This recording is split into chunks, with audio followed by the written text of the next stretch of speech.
तो आज का जो टॉपिक अपना वो है न्यूक्लिक एसिड के बारे में कि nucleic acids, polynucleotide, nucleic acids क्या होंगे। चैप्टर का नाम था बायोमोलिक्यूल। बायोमोलिक्यूल वो मॉलिक्यूल थे जो नेसेसरी थे लाइफ की ग्रोथ के लिए, कि जिनके अंदर भी लाइफ होती है, लिविंग ऑर्गेनिज्म है, उनकी ग्रोथ के लिए वो इम्पोर्टेंट है, वो आपके पास बायोमोलिक्यूल कहलाते हैं। तो उसी का एक पार्ट है, एग्जाम्पल है न्यूक्लिक एसिड। न्यूक्लिक एसिड का क्या फंक्शन है, जैसे आपने कार्बोहाइड्रेट्स पढ़ा, तो कार्बोहाइड्रेट्स का मेन फंक्शन है एनर्जी प्रोवाइड करना। हमें काम करने के लिए एनर्जी चाहिए, तो एनर्जी कार्बोहाइड्रेट से आ रही है। कार्बोहाइड्रेट हमें एनर्जी प्रोवाइड करता है। बॉडी को स्ट्रॉन्ग बनाना है, तो स्ट्रॉन्ग बनाने के लिए जो फंक्शन कर रहा है, कौन कर रहा है, प्रोटीन की जो रोल है वो प्रोटीन का है। तो कार्बोहाइड्रेट हम पढ़ चुके हैं, प्रोटीन है वो मसल्स को स्ट्रॉन्ग करता है, बॉडी को स्ट्रेंथ देता है, जो स्ट्रेंथ प्रोवाइड करता है प्रोटीन है। अगला जो है वो है आपके पास न्यूक्लिक एसिड। न्यूक्लिक एसिड क्या काम करता है, ये काम करता है इंटरनल, अंदर का क्या काम करता है कि हेरिडिटरी जो करेक्टर है, कि हम कहते हैं कि भैया कि इस बच्चे की शकल या गुण अपने पापा से मिलते हैं, दादा से मिलते हैं, चाचा से मिलते हैं, ताऊ से मिलते हैं, किसी से मिलते हैं, अपने परिवार के अंदर मिलते हैं, इसके साथ मैच करते हैं।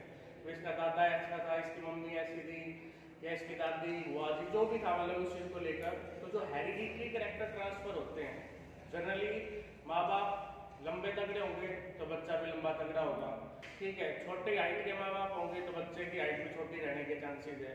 तो जेनेटिक्स है, बहुत सारी चीजें हैं कि जो आपके माँ बाप आपको विरासत में देके जाते हैं। धन दौलत तो देके जाते हैं कि हाँ भी 6 किला 10 किला मेरा दादा का था, आज ही मेरे बाटे आ गए।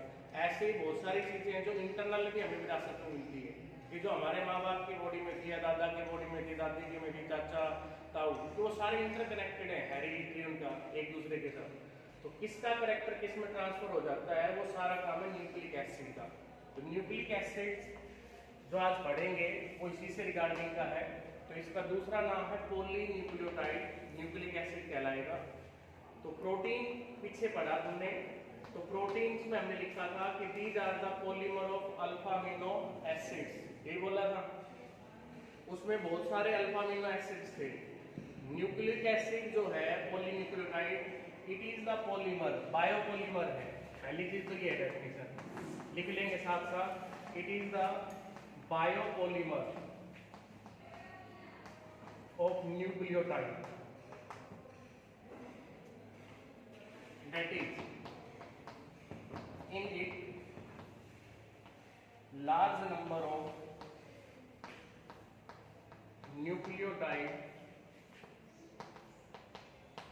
joined together through phosphodiester linkage। Protein के अंदर जो लिंकेज थी वो पेप्टाइड लिंकेज थी। न्यूक्लिक एसिड बायोपॉलीमर है न्यूक्लियोटाइड के, इसमें काफी सारे न्यूक्लियोटाइड जुड़े रहेंगे थ्रू कौन से बॉन्ड से जुड़ेंगे, फोस्फोडाइएस्टर बॉन्ड, ये लिंकेज है जिससे वो जुड़े हुए हैं। आर कॉल्ड न्यूक्लिक एसिड्स और पॉलीन्यूक्लियोटाइड। उसको आप न्यूक्लिक एसिड बोल दोगे या न्यूक्लियोटाइड, पॉलीन्यूक्लियोटाइड बोल दोगे। तो इसमें नाम आया है कि it is the polymer of nucleotide, कि न्यूक्लियोटाइड का पॉलीमर है। तो न्यूक्लियोटाइड किसे कहेंगे सर, कि न्यूक्लियोटाइड क्या होगा, किसे कहेंगे। जैसे प्रोटीन पढ़ा था, protein is the polymer of amino acid, तो हमें पहले नहीं पता था अमीनो एसिड क्या है। ऐसे ये पॉलीमर है आपके पास न्यूक्लियोटाइड का। तो न्यूक्लियोटाइड क्या होगा, न्यूक्लियोटाइड है it is a complex organic compound which consists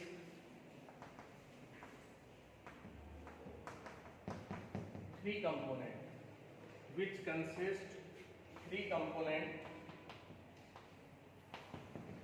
कि कॉम्प्लेक्स ऑर्गेनिक कंपाउंड है, बड़ा है, कॉम्प्लेक्स का मतलब जिसमें 3 कंपोनेंट है, T4 टाइड है और T4 3 है। कि न्यूक्लियोटाइड में 3 कंपोनेंट आपके पास होंगे, 3 कंपोनेंट। कौन कौन से होंगे वो ध्यान रखना है। एक तो कंपोनेंट होगा हेटेरोसाइक्लिक नाइट्रोजन बेस, दूसरा कंपोनेंट होगा पेंटोज शुगर, तीसरा कंपोनेंट होगा फॉस्फोरिक एसिड।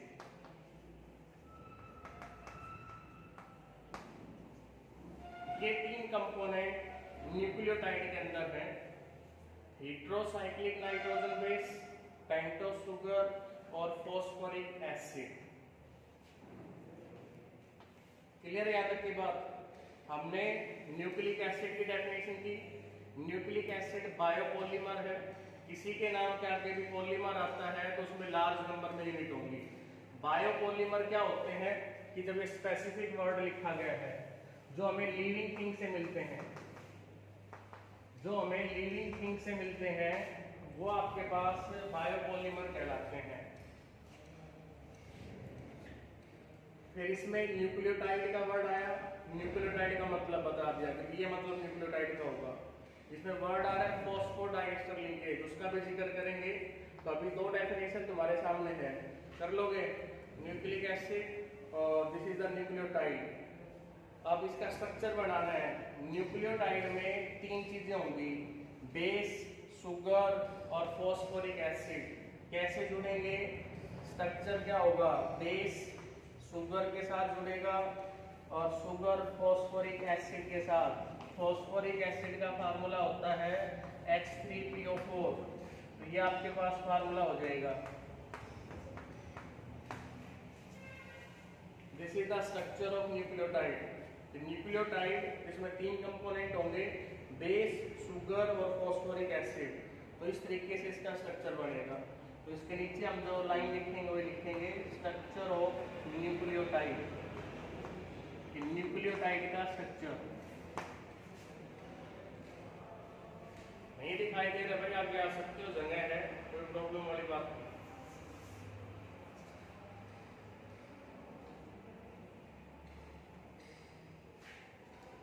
तब क्या होगा? +1 में आते थे साइक्लिक कंपाउंड ऑर्गेनिक में। साइक्लिक मतलब क्लोज चेन, कि क्लोज चेन के जो कंपाउंड होंगे वो साइक्लिक होंगे। तो साइक्लिक कंपाउंड 2 तरह के हैं, होमोसाइक्लिक और एक है हेटेरोसाइक्लिक। तो साइक्लिक का तो मतलब है कि रिंग वाले होंगे, क्लोज चेन कंपाउंड होंगे, वो साइक्लिक है। होमोसाइक्लिक क्या है और हेटेरोसाइक्लिक क्या है? होमो जो सिर्फ कार्बन और हाइड्रोजन से मिलकर बने हैं। मैंने यहाँ साइक्लोहेक्सेन बना दी है। इस चैप्टर के बाद ऑर्गेनिक पढ़ानी है, तो ऑर्गेनिक फेस टू फेस जितनी समझ में आएगी ना, इसमें पढ़ा, कल इससे आगे अगर इसमें पढ़ना है, लाइव क्लास के अंदर पढ़ना है, तो इंटर रिलेट हो जाएगा। फिर भी कोई डाउट रह जाता है तो आप अपना डाउट पूछें, मैं अपना डाउट आगे पूछे, सर ये कल पढ़ा था हमने, मेरा उस टाइम पे क्लियर नहीं हुआ, या मेरा नेट का कनेक्शन पुअर था, या टीचर की साइड से नेट कनेक्शन पुअर था, तो मेरी ये चीज़ सुन नहीं पाया या मैं कर नहीं पाया।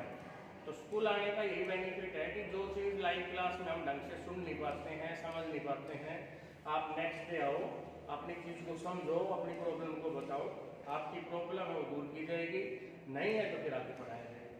आप कहोगे ओके है सर पीछे का, ठीक है भाई ओके है, तो आगे चलते हैं। तो ये जो कंपाउंड है दिस इज होमोसाइक्लिक और हेटेरोसाइक्लिक। होमोसाइक्लिक है, क्यों है?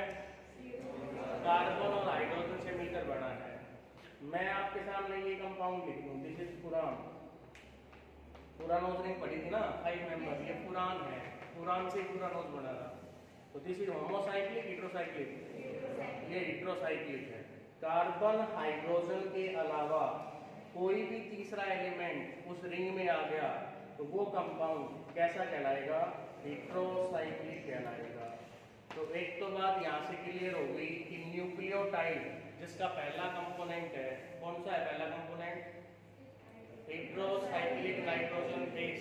तो हेटेरोसाइक्लिक है और साथ में नाइट्रोजन बेस भी लिख रहे हैं, तो एक चीज जाहिर हो रही है कि हेट्रोसाइक्लिक तीसरा कंपोनेंट या तीसरा जो एलिमेंट होगा वो कौन सा होगा, उसमें नाइट्रोजन होगा।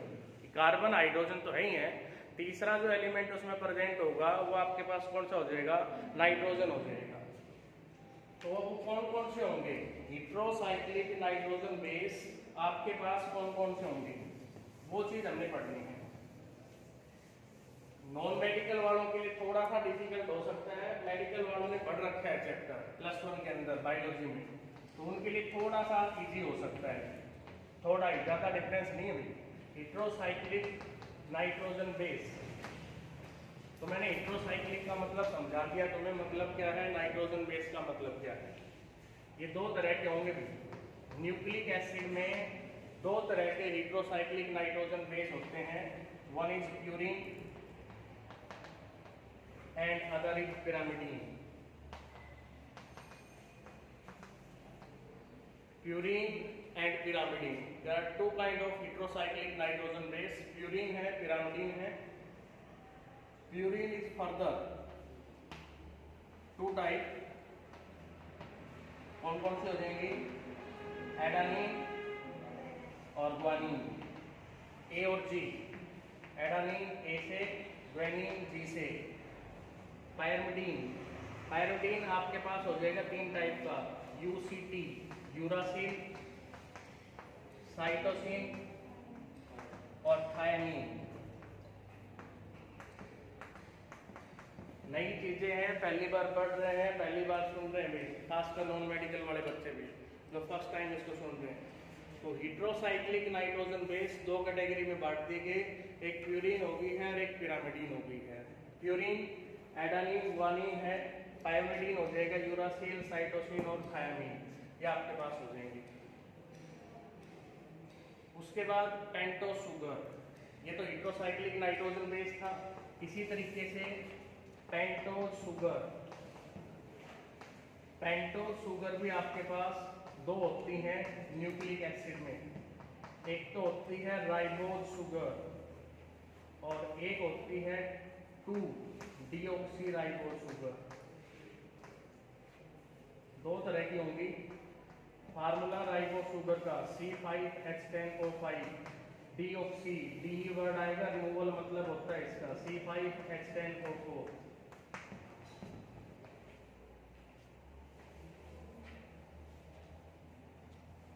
राइबोज और डीऑक्सीराइबोज दो तरह की शुगर इसमें प्रेजेंट होगी।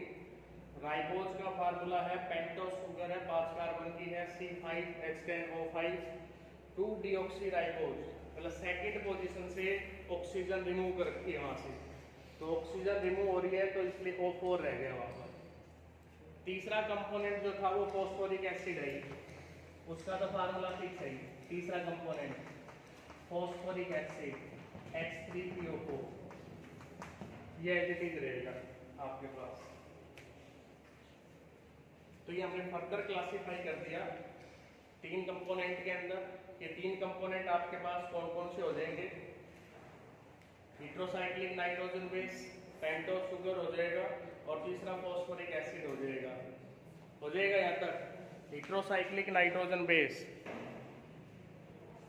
तो हमने बात करनी है डाई न्यूक्लियोटाइड की। डाई न्यूक्लियोटाइड आपके पास क्या होगा, ये जो स्ट्रक्चर तुम्हारे सामने है ये तो एक न्यूक्लियोटाइड का है, डाई दूसरे का और बनाना है। दूसरा न्यूक्लियोटाइड भी ऐसा ही होगा आपके पास, यहाँ बेस, यहाँ क्या होगा शुगर और यहाँ होगा उसका फॉस्फोरिक एसिड। जब ये जुड़ेंगे तो शुगर में OH है, कार्बोहाइड्रेट्स आपने पढ़ा है तो उनमें कार्बोहाइड्रेट ग्लूकोज में, सुक्रोज में, राइबोज में, मैनोज में, जो भी कार्बोहाइड्रेट है जो कैसा ही है, सब में कौन सा ग्रुप होगा, OH होगा। डेफिनेशन में आया था ना कार्बोहाइड्रेट की, ये these are the polyhydroxy compound, इनमें OH ग्रुप होगा। तो शुगर से OH जाएगा, यहाँ से H जाएगा, तो ये वाटर मॉलिक्यूल इनके बीच से रिमूव हो जाता है और ये ऐसे जुड़ जाते हैं। अब ये जो लिंकेज बनी है आपके सामने, ये this is phosphodiester linkage, ester की तरह है, COR ग्रुप होता है, डबल O आता है, इसमें भी डबल O आ रहा है, फॉस्फोरस आ रहा है, इसलिए फॉस्फोडाइएस्टर लिंकेज कहलाएगी। ये आपके पास है। तो डाई न्यूक्लियोटाइड में एक फॉस्फोडाइएस्टर लिंकेज होगी। मैंने ट्राई न्यूक्लियोटाइड का बनाना है, बना दोगे? तीसरा जोड़ दोगे आगे, और टेट्रा का बनाना हो तो चौथा जोड़ दोगे आगे, फिर पांचवा छठा ऐसे चेन बन जाती है पॉलीन्यूक्लियोटाइड की। समझ में आ रही होगी बात? तो इस तरीके से बनाने हैं। तो ये जस्ट एक एग्जांपल दिया है तुम्हें डाई न्यूक्लियोटाइड का, और इसमें जो लिंकेज है ये है फॉस्फोडाइएस्टर लिंकेज।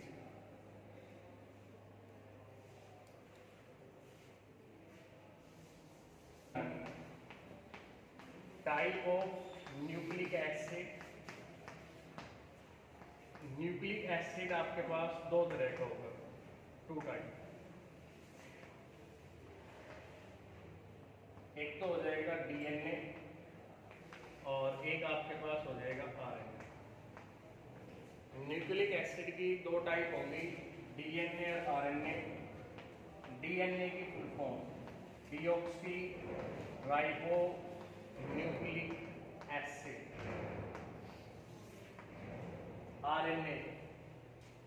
RNA हो जाएगा राइबो न्यूक्लिक एसिड।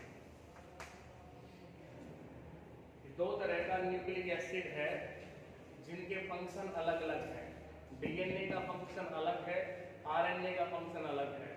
DNA का स्ट्रक्चर अलग होता है, RNA का स्ट्रक्चर अलग होता है। तो न्यूक्लिक एसिड दो तरह का है, दोनों की कंपोजिशंस है, उसमें क्या डिफरेंस होगा। तो एक तो आती है फुल फॉर्म आपसे पूछने के लिए कि what is the full form of DNA। कर लोगे यार, DNA की फुल फॉर्म, RNA की फुल फॉर्म। तो DNA में कौन कौन से कंपोनेंट होंगे? अब DNA है वो न्यूक्लिक एसिड है, न्यूक्लिक एसिड है तो क्या होगा उसमें 3 कंपोनेंट न्यूक्लियोटाइड होगा सर। न्यूक्लिक एसिड है तो न्यूक्लिक एसिड में क्या होगा? न्यूक्लियोटाइड। न्यूक्लियोटाइड है तो उसमें क्या होंगे? 3 कंपोनेंट होंगे। कौन कौन से? Heterocyclic nitrogen base, pentose sugar, और तीसरी चीज आपके पास फॉस्फोरिक एसिड। अब DNA में कौन सी शुगर होगी, DNA में कौन सा बेस होगा, वो चीज ध्यान रखने लायक है। तो DNA की फुल फॉर्म होगी DNA की कंपोनेंट कि कौन कौन से कंपोनेंट आपके पास DNA में अवेलेबल हैं। तो इसमें जो कंपोनेंट होते हैं वो बेस, हेटेरोसाइक्लिक नाइट्रोजन बेस। कौन कौन सा बेस होगा इसमें? DNA में बेस होता है एडेनिन, ग्वानिन, साइटोसिन और थायमिन। एक बेस है जो DNA में नहीं है। कौन सा नहीं है? यूरासिल। 5 बेस पढ़े हैं टोटल। थोड़ा जगो चेक में आने की कोशिश करो भाई। तो 5th बेस जो नहीं है, इस पे क्वेश्चन पूछा जाता है कि name the base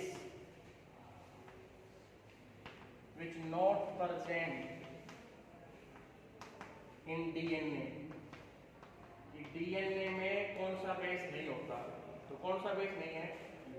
uracil base नहीं। ये इसका आंसर। 4 बेस होते। अच्छा, एक तो कंपोनेंट हो गई है इसके अंदर बेस वाले। शुगर कौन सी होगी DNA में? DNA में शुगर होती है, it contain deoxy ribo sugar. ये शुगर इसमें प्रेजेंट होती है। जब शुगर लिख रहे हैं तो राइबोज लिख रहे हैं, जब इसका नाम लिख रहे हैं तो राइबो आ रहा है। और तुम नाम में भी कई सारे बच्चे हैं वो SE लगा देते हैं, राइबो। नाम में राइबोज नहीं है, डीऑक्सी राइबो है खाली, वहां राइबो है। तो इस बात का ध्यान रखना, लिखते वक्त गलती करते हो। शुगर है डीऑक्सी राइबोज, नाम है डीऑक्सी राइबो। और तीसरा कंपोनेंट फॉस्फोरिक एसिड है। तो मैंने तो DNA के कंपोनेंट बताए कि कौन कौन से कंपोनेंट DNA में हो जाएंगे। फॉस्फोरिक एसिड, फॉस्फोरिक एसिड हो गया HCPO4। सिमिलरली RNA के कंपोनेंट बताने हैं कि RNA में कौन कौन से कंपोनेंट होंगे। आरएनए में भी बेस होगा हेट्रोसाइक्लिक। कौन कौन सा बेस हो जाएगा? एडेनिन, गुआनिन, साइटोसिन और यूरासिल। तो इस पे क्वेश्चन बन जाएगा कि भैया आरएनए में कौन सा बेस नहीं होता? कौन सा होता? थायमिन। तो ये क्वेश्चन हम यहाँ नोट कर लेंगे कि name the base which not present in RNA. Name the base which not present in RNA. तो हमारा आंसर क्या हो जाएगा? थायमिन। थायमिन बेस है जो उसमें नहीं होता है। नेक्स्ट शुगर की बात कि आरएनए में शुगर कौन सी होगी? तो आरएनए में कौन सी शुगर हो जाएगी? Ribose sugar. RNA contain ribose sugar. Phosphoric acid common है दोनों में। Phosphoric acid H3PO4। तो ये कंपोनेंट्स बताए गए हैं डीएनए और आरएनए के। आपसे पूछा जाएगा राइट, ये लिखने के बाद फिर क्वेश्चन लिखना है right hydrolysis product of DNA and RNA. अगर हम डीएनए और आरएनए की हाइड्रोलिसिस करवा दें तो कौन कौन से प्रोडक्ट हमें मिलेंगे? स्ट्रक्चर में और उनके फंक्शन में क्या क्या डिफरेंस होंगे?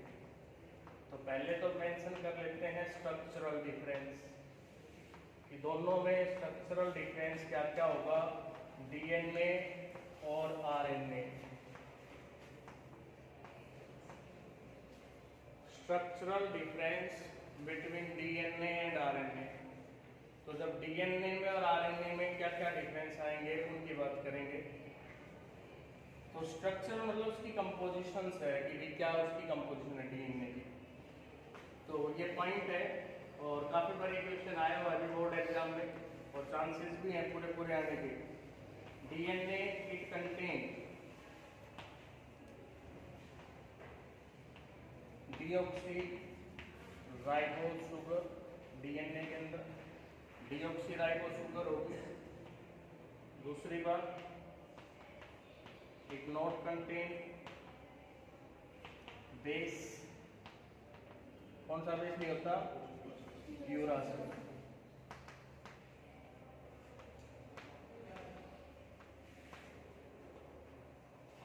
It is present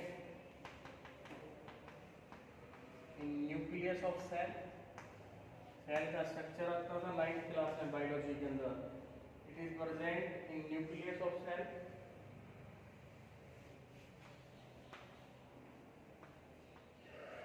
it has double strand structure. इसका डबल स्ट्रैंड स्ट्रक्चर होता है। तीसरी बात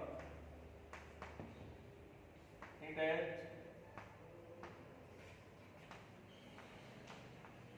हाई मॉलिक्यूलर मास।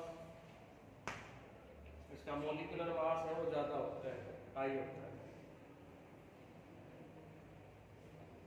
डबल स्ट्रैंड का मतलब है इसमें दो चेन होती है पॉलीपेप्टाइड की। सिंगल स्ट्रैंड का मतलब एक पॉलीपेप्टाइड चेन रहेगी। पेप्टाइड नहीं, न्यूक्लियोटाइड। पेप्टाइड तो प्रोटीन में आते हैं, न्यूक्लियोटाइड दो न्यूक्लियोटाइड की चेन इसमें रहेगी। It has high molecular mass. इसका मास है वो ज्यादा होता है।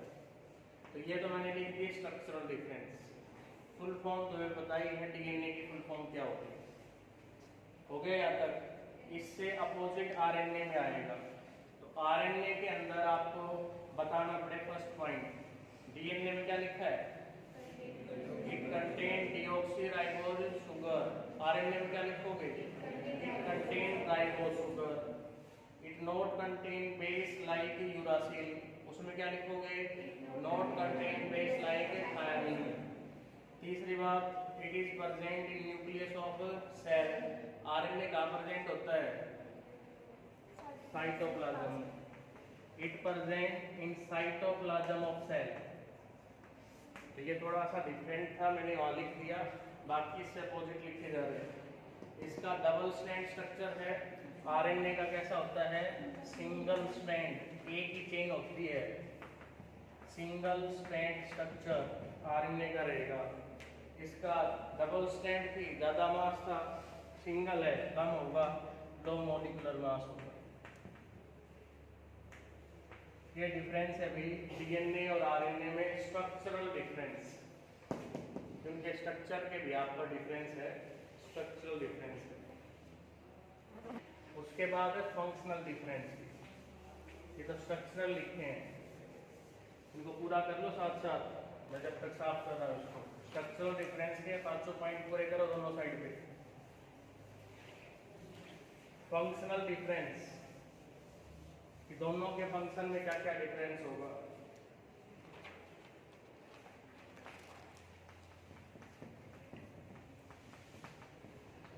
फंक्शनल डिफरेंस है उनके फंक्शन के व्याप का।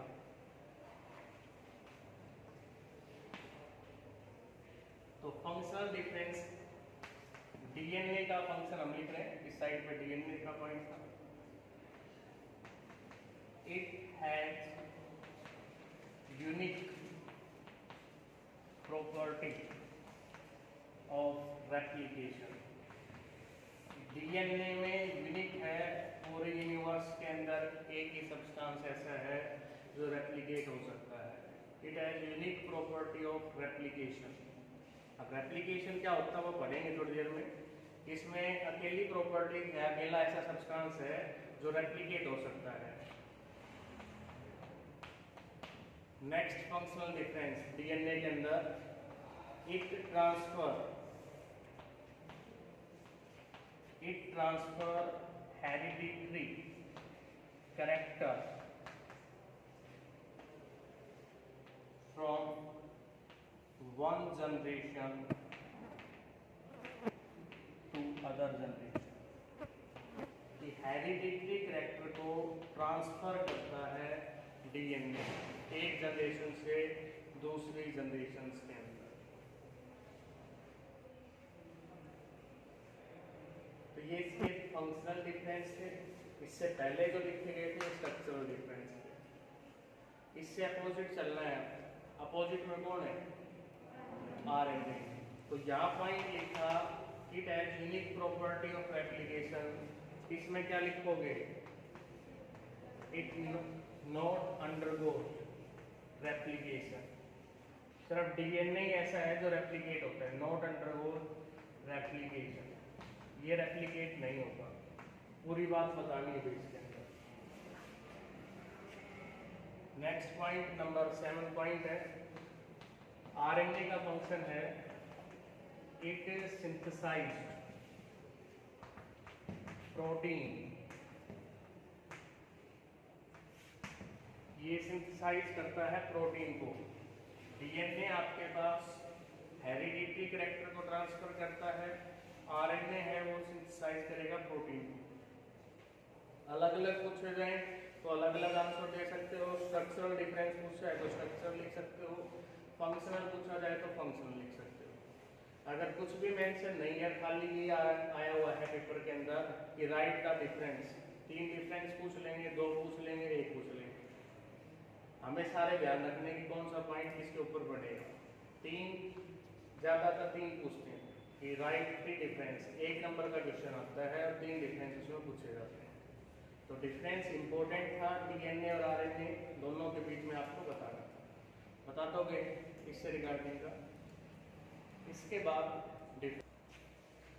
तो वाटसन ने और क्रिक 2 अलग अलग साइंटिस्ट है भाई जिन्होंने डीएनए के स्ट्रक्चर को स्टडी किया है। जैसे कल की क्लास में हमने डिस्कस किए थे स्ट्रक्चर ऑफ प्रोटीन, पढ़े थे, primary structure, secondary structure, quaternary structure, tertiary, अलग अलग स्ट्रक्चर थे, तो उनसे क्या क्या इंफॉर्मेशन मिलती है। तो इसका जो स्ट्रक्चर इंपॉर्टेंट है वो सेकेंडरी है, और प्राइमरी सेकेंडरी नाम भी बायो में आते हैं। हम केमिस्ट्री पढ़ रहे हैं तो केमिस्ट्री में तो खाली नाम ये आता है स्ट्रक्चर ऑफ डीएनए, तो अलग अलग नाम भी बायोलॉजी में देने होंगे डीएनए के अंदर। यहाँ तो खाली ये बोला जाएगा स्ट्रक्चर ऑफ डीएनए कि डीएनए का स्ट्रक्चर कैसा होगा। तो काफी देर से हम डीएनए सुन रहे हैं, तो एक बात तो हमें पता लगी है सुनते सुनते कि डीएनए के अंदर 2 चेन होती हैं, पता है ना, ये 2 चेन। अब कल जब प्रोटीन का स्ट्रक्चर पढ़ रहे थे तो उसमें दो चेन सेकेंडरी स्ट्रक्चर आपके पास दो तरह का था, एक तो अल्फा हेलिक्स था और एक बीटा प्लेटेड था।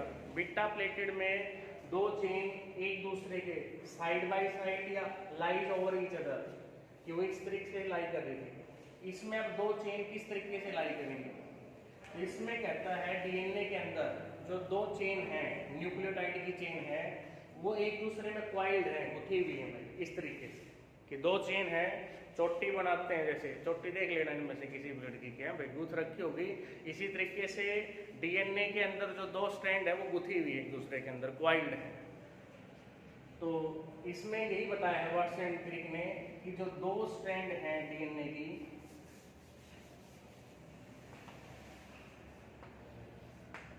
वो एक दूसरे के अंदर क्वाइल्ड हैं, कि two strands of DNA are coiled into each other, एक दूसरे के अंदर क्वाइल्ड होंगे। ये बातें इसमें लिखी हुई है, साफ साफ सिंपल सी लैंग्वेज में हमने लिखा है कि ये मॉडल कहता है कि जो दो स्ट्रैंड हैं, दो चेन है डीएनए की, वो क्वाइल्ड है एक दूसरे के अंदर और डबल हेलिकल स्ट्रक्चर वो प्रोड्यूस कर रहे हैं। दीज टू स्ट्रैंड, ये जो दो चेन हैं ये रन कर रही हैं, दौड़ रही हैं जो एंटी पैरेलल मैनर के अंदर। इसका जो टर्मिनल है और यहाँ ये चेन इस तरीके से रन कर रही है, इसका एंड है, तो जो यहाँ एंड वाला है ये यहाँ का स्टार्टिंग का है। ये दोनों की पोजीशंस है वो एंटी पैरेलल है, अपोजिट है एक दूसरे से। तो अपोजिट होने के कारण दिखाई एक जैसी दे रही है, इसलिए इस पर क्वेश्चन बनेगा, अभी थोड़ी देर बाद पढ़ेंगे कि दीज टू चेन या स्ट्रैंड नॉट आइडेंटिकल, ये दोनों स्ट्रैंड हैं वो आइडेंटिकल नहीं है। हमने तो लाइन खींची है, लाइन एक जैसी दिखाई दे रही है सर, सेम है इस चीज़ को लेकर, लेकिन लाइन बड़ी भी होगी किसी चीज़ की। ये लाइन क्या है, न्यूक्लियोटाइड की चेन है आपके पास, पॉलीन्यूक्लियोटाइड है। तो कौन किसके साथ जुड़ा हुआ है कि भाई इसमें बेस, शुगर, फॉस्फोरिक एसिड था, उसकी पोजीशन 5th पोजीशन है, 3rd है, तो 3 और 5 ये चला गया आपके पास। इसको अगर आप फर्दर भी एक्सटेंड करना चाहते हो तो फर्दर हो जाएगा, ये ऐसे, अगर हमने इसको स्ट्रक्चर को आगे बढ़ाना है ये ऐसे आपके पास। तो ये जो चेन है आपके पास 3 वाली, ये रन कर देती, ये 5 पे चलेगी, ये 5 वाली चेन आपके पास रन कर दी है, ये लास्ट में 3 कर दे। एंटी पैरेलल मैनर के अंदर एक दूसरे के साथ रन करती है, क्वाइल्ड है, गुथी हुई है एक दूसरे के अंदर, और इन चेन के बीच में ये जो दो स्ट्रैंड है जो गुथी हुई है, गुथने के बाद, ज्वाइंट होने के बाद इनके बीच में एक स्पेसिफिक बेस पेयरिंग है कि एक का प्यूरिन बेस दूसरे के पिरामिडिन के साथ कंबाइन होता है। एक तो जो बात याद रखनी है कि आपने दो तरह के बेस पढ़े हैं, हेटेरोसाइक्लिक नाइट्रोजन बेस दो तरह के थे, एक प्यूरिन था और एक कौन सा था, पिरामिडिन था।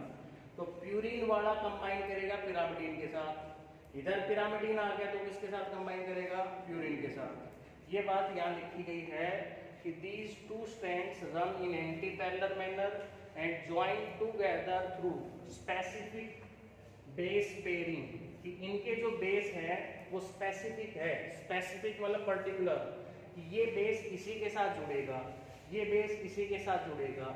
कौन सा किसके साथ जुड़ेगा, एडानिन बेस आएगा, किसके साथ जुड़ेगा, थायामीन के साथ। थायामीन आ रहा है तो किसके साथ जुड़ेगा, एडानिन के साथ। ये नहीं है कि एडानिन जुड़ गया किसके साथ, सी के साथ, या ए जुड़ गया जी के साथ, ऐसा नहीं होगा। स्पेसिफिक है कि ये बेस इसी के साथ जुड़ना है। तो ये चीज यहाँ मेंशन की गई है कि purine base of one strand pair with pyrimidine base of other strand, other वाली के साथ जुड़ेगा। तो एडानिन आपके पास जुड़ गया है थायामीन के साथ, ग्वानिन साइटोसिन के साथ जुड़ेगा। इधर आपके पास ए आ रहा है तो उसके अपोजिट में टी मिलेगा, इधर टी है तो टी जुड़ेगा ए के साथ। इधर आपके पास जी है, ग्वानिन है, तो ग्वानिन किसके साथ जुड़ेगा, साइटोसिन के साथ। साइटोसिन है तो किसके साथ जुड़ेगा आपके पास, ग्वानिन के साथ। इसको बोलते हैं स्पेसिफिक बेस पेयरिंग। स्पेसिफिक का मतलब होता है पर्टिकुलर, उसी के साथ जुड़ेगा, वो नहीं मिलेगा तो जुड़ेगा नहीं। तो स्पेसिफिक बेस पेयरिंग होती है और इस स्पेसिफिक बेस पेयरिंग की वजह से ये मजबूत होती है, इसमें स्ट्रेंथ होती है इसको लेकर।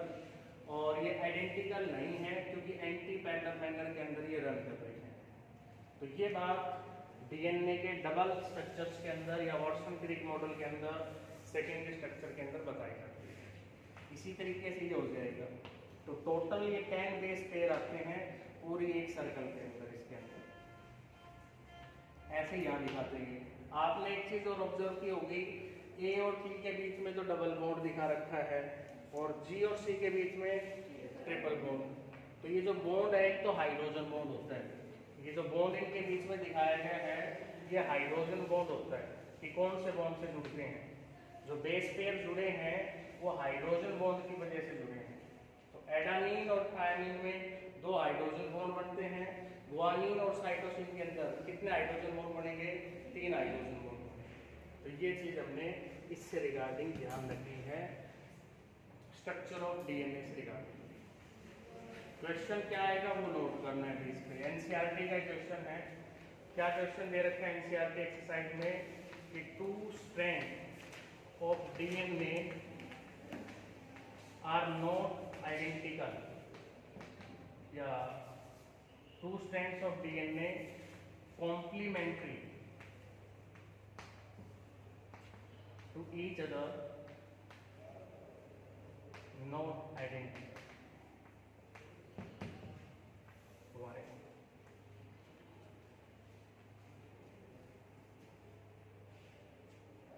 डीएनए की 2 स्ट्रैंड है वो कॉम्प्लीमेंट्री है, एक दूसरे की आइडेंटिकल नहीं है। क्यों? 2 strands of DNA complementary to each other, not identical. आपने यहां से आंसर उठाना है।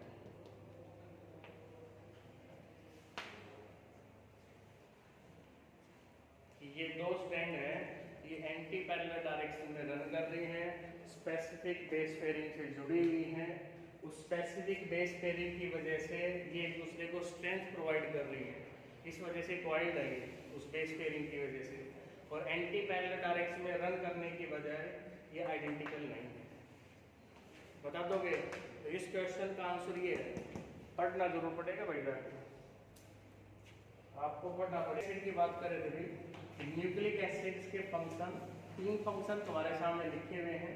एक रेप्लिकेशंस लिखा हुआ है, एक फंक्शन लिखा गया है हेरिडिटरी ट्रांसफर की टर्म में, एक लिखा गया है प्रोटीन सिंथेसिस की टर्म में। तो पहले पे आ जाते हैं। फर्स्ट जो फंक्शन है रेप्लिकेशन, भी थोड़ी देर पहले भी जिक्र हुआ था। रेप्लिकेशन क्या है? ये रेप्लिकेशन है जो तुम्हारे सामने, फोटोकॉपी, एक डीएनए का 2 डीएनए के अंदर ट्रांसफर हो जाना, चेंज हो जाना, दैट इज रेप्लिकेशन। जो डीएनए मॉलिक्यूल था जिस एक के 2 बने हैं वो जो मेन है वो तो कहलाते हैं पेरेंट डीएनए, और जिससे 2 बने हैं उसके वो क्या कहलाते हैं? Daughter DNA. तो रेप्लिकेशंस क्या है? रेप्लिकेशंस प्रोसेस था जिसमें एक डीएनए मॉलिक्यूल किसमें चेंज हो रहा है? आपके पास 2 डीएनए मॉलिक्यूल के अंदर। ये बात तो समझ में आ गई सर कि एक डीएनए का 2 डीएनए बनना, फोटोकॉपी हो रही है ना कि एक पेज था हमने फोटोकॉपी करके 2 बना लिए। तो डीएनए में ऐसा ही होता है। अगली जो बात है वो बड़ी महत्वपूर्ण है इसके पॉइंट ऑफ व्यू। रेप्लिकेशन जो होती है वो सेमी कंजर्वेटिव है। Replication is semi conservative, semi half conserve, constant रह जाना, बच जाना उसके अंदर। तो उसका मतलब क्या है? अब हमें ये पता है कि डीएनए जब भी होगा तो जाहिर सी बात है डीएनए में क्या होंगी?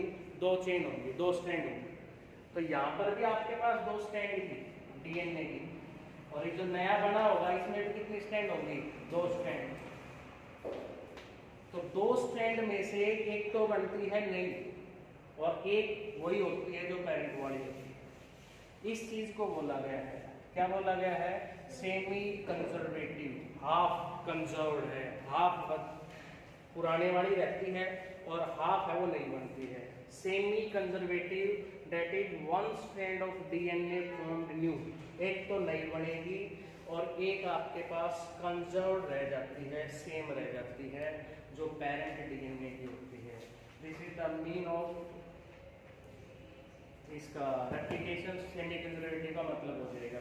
दूसरी बात, it transfer the hereditary character in the form of DNA, कि जो न्यूक्लिक एसिड है वो हेरिडिटरी कैरेक्टर को ट्रांसफर करता है डीएनए की ड्रम में। आरएनए का फंक्शन होता था, क्या फंक्शन होता था आरएनए का? प्रोटीन सिंथेसिस के अंदर। तो ये भी क्या सिंथेसाइज करेगा आपके पास? प्रोटीन को सिंथेसाइज करेगा। तो 3 फंक्शन आपने बताने थे इससे रिगार्डिंग, कर लोगे? नेक्स्ट है, जल्दी से अब इसको खत्म करते हैं, बस समाप्ति पर है। Type of RNA. आरएनए की टाइप बतानी हमने, तो आरएनए की 3 टाइप होती थी, 3 टाइप। कौन कौन से 3 हो जाएंगी? mRNA, rRNA और T, ये स्मॉल में लिखे जाएंगे भी। mRNA, rRNA और tRNA, ये स्मॉल में लिखा जाना है।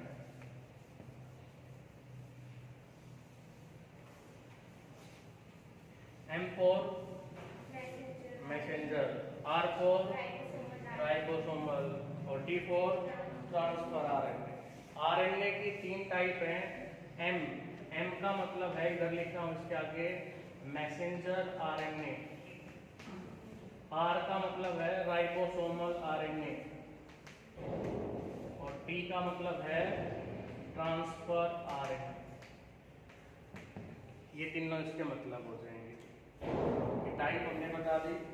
नेक्स्ट इसके बाद फंक्शन हो गए, स्ट्रक्चर हो गया था। What is difference between nucleotide and nucleoside? Nucleotide में और न्यूक्लियोसाइड में डिफरेंस बताना है। तो न्यूक्लियोटाइड तो लेक्चर के शुरुआत में ही आया था कि न्यूक्लियोटाइड क्या होगा। इसमें क्या थे? 3 कंपोनेंट थे, वो न्यूक्लियोटाइड था आपके पास। न्यूक्लियोसाइड में 2 ही कंपोनेंट होते हैं। टाइड के बारे में तो बता ही दोगे, पढ़ा है ना स्टार्टिंग में। न्यूक्लियोसाइड बताना है बस कि न्यूक्लियोसाइड क्या होगा। तो it is complex organic compound which consists 2 component. इसके अंदर 2 कंपोनेंट होंगे, और कौन कौन से 2 कंपोनेंट हो जाएंगे? हेट्रोसाइक्लिक नाइट्रोजन बेस, वही pyridine और pyrimidine, और दूसरा कंपोनेंट पेंटोज शुगर, वही राइबोज और डीऑक्सीराइबोज। बस तीसरा कंपोनेंट इसमें नहीं होता। कौन सा नहीं होगा?